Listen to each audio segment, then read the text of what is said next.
Hi, I'm Ben-Yaakov. This presentation is entitled Inductor Saturation Riddle. Here is the problem. Suppose we have a ferromagnetic material on which we build a inductor.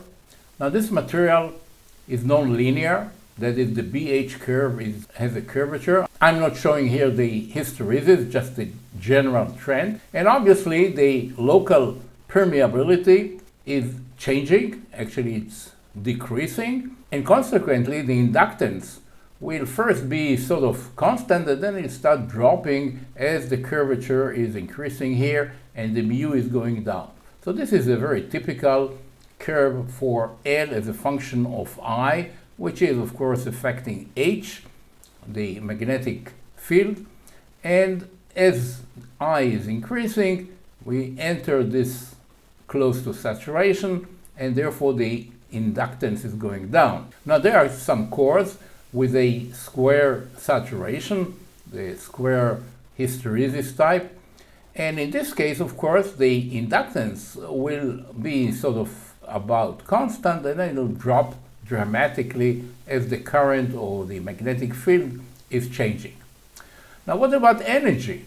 Well, energy is Li squared over 2, and therefore we have a certain amount of energy here, and then as we go to this current, and if the drop in inductance is large, then the delta I here, then this energy here at this point will be actually lower than the energy here. So now suppose we have a current source feeding an inductor which has this type of a behavior for the inductance. As the current will go up, we are moving on this curve and then dropping to here.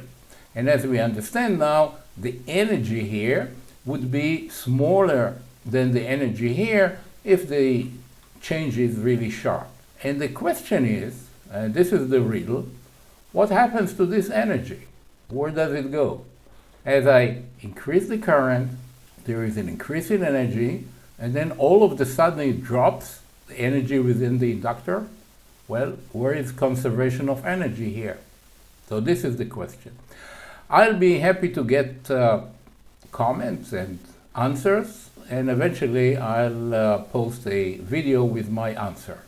So this is the end of this riddle. Thank you very much for your attention. I hope you find it of interest.